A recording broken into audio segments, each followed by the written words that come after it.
Hi there, welcome to Oak Mama's channel. I'm so glad you're watching. For those who are new here, my name is Florence Wambui Okesh. Today I'll be demonstrating how I wash my infant. She's 5 months in this video, but I do it the same way from the time she's 2 weeks old. I only change a few things along the way until she's able to sit on her own from around 6 months or above. Before her cord healed, I used to sponge bathe her, and that's just a personal choice. I remember how I felt when I was about to get my firstborn, and even the second one. It's funny, but with a gap in between of 4 years, I kinda forgot how to wash a baby. I had to relearn. So I really connect with new parents who might have no idea how to wash their newborns and feel right up scared about it. I began my channel about 3 months after having my baby, so I didn't get to capture when she was just a few weeks or days old, but this video will just be as beneficial anyway. I'll give tips for newborn bathing that really help me at the end, so be sure to watch till the end. The items I need to give my baby a bath include a bathing tub with clean warm water, a washcloth, some cotton wool or cotton wool balls, some earbuds, some soap or baby wash, some oil or lotion to apply on the baby, a diaper, a clean diaper, a clean towel to wipe the baby on, and some clean clothes to change the baby. I recommend having a bathing tub rather than a regular basin, specifically for babies for better back support. You know, babies cannot, especially between 0 to 6 months, they're not able to sit. So the tub with a backrest really helps them. So add warm water to about a quarter of the depth of the tub. Test with the tip of your elbow, putting it inside the water to check if the temperature is right. If it doesn't burn or sting you, it should be okay. It should almost feel like your body temperature. It's best to start with the baby's face so as to observe it well as you clean it to catch any changes in the baby early enough, and also to avoid much water in their face. When baby was 0 to 1 month old, I used cotton wool balls to wipe the face. I used to wipe one eye at a time from the inner to the outer part of the face. Right now I use a washcloth, and I still wipe it the same way. I use a clean ball, a clean cotton ball, or a clean part of the washcloth for each wipe. This means that once you wipe the eye once, you discard that cotton ball or rinse the cloth and use a different cotton ball to wipe it, even if it's the same eye, to wipe it again, or a different part of the cloth to wipe it again. This is to prevent cross infection in case of any. Always check for unusual discharge from the eyes or swelling or redness, and if you observe any of that, please consult your doctor. Next, I clean the nose area using a clean cotton ball or the washcloth, and then the mouth area. So I use clean balls for each of that. After that, the ears, and then to the other parts of the face, such as the forehead and the cheeks.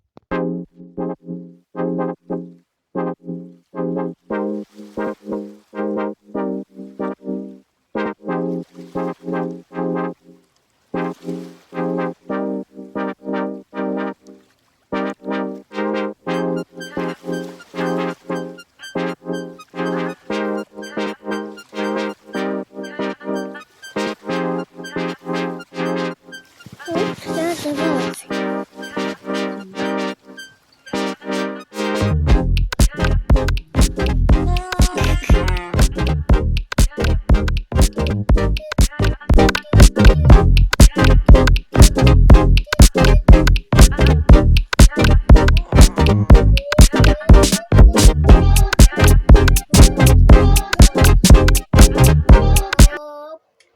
note that some of the movements I'm making with my baby are because she already has head and neck control.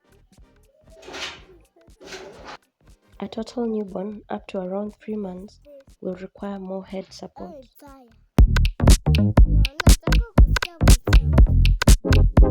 Next, I wash her head and her hair. I hold her body against mine along my arm. Some babies have cradle cap on the top of their head, and it requires a soft brush to remove it or even to prevent it from forming. My second born did not have it, unlike my firstborn, who had quite a big patch of cradle cap.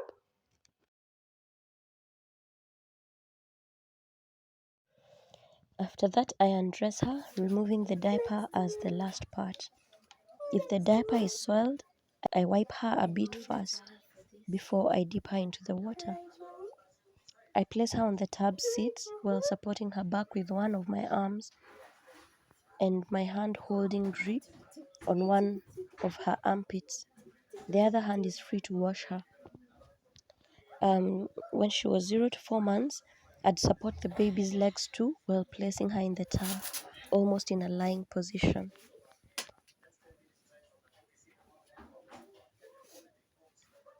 You may place a towel on the tub seat if you wish to avoid sliding, especially in the first days.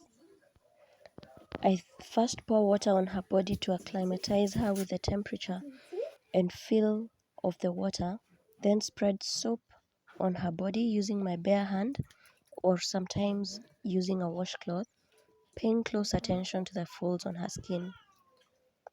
I finally rinse her and get her out of the water and place her on a towel, patting her well to dry.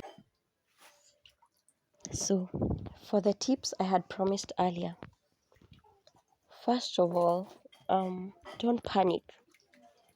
I know it's quite scary the first few times, but just ensure you don't panic. And if you don't panic, you'll be in control and it will be well. So take it easy and relax and do it as well as you can. Practice makes perfect.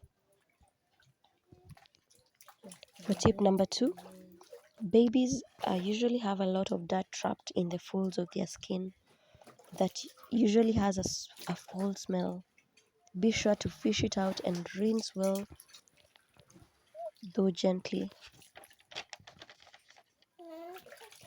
The culprit areas are especially under the neck, in the armpits, in the groin area, on the thigh, just within the folds of the skin.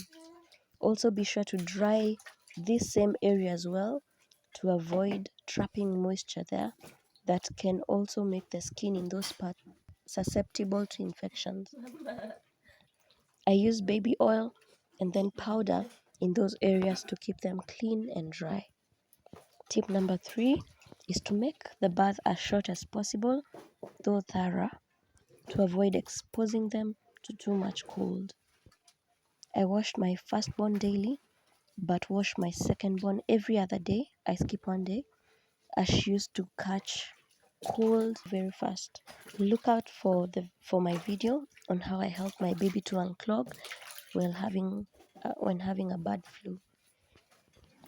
I also changed bath timings for my secondborn, choosing to bath her when the sun is still up and hot, unlike my first, whom I used to bath in the evening as part of a night time routine. This was all to protect her from flu. So choose what works best for you in relation to frequency of the bath and timing. The fourth tip is to choose the most comfortable position or the most comfortable place to place the bathtub for you to enjoy the bathing. Many mommies experience back pain in the early months postnatal after birth, and this can dull the fun experience of washing your baby. I personally decided to bathe her while kneeling on my bed, as it helps ease the strain on my back. And to tip number 5, make the bath a time of bonding with your baby. I try to make it an enjoyable time by talking to the baby as I bath her, especially with the mommy voice. So if you're a daddy, you can use the daddy voice, and also giving her gentle, purposeful touch just to connect with her. So that's it for my 5 tips. I hope they'll make your bathing experience more enjoyable for your baby and you, and more memorable. After the bath, I like to massage my baby and then dress her up. I'll demonstrate how and why I do this in the next video. Thank you for all those who have come this far with me. I hope the video has given you value. Please do like the video if you have enjoyed it, for it to get an even bigger platform. I'd really appreciate it. For more such videos, join me down below by subscribing to my channel. Thank you. Until next time, bye bye.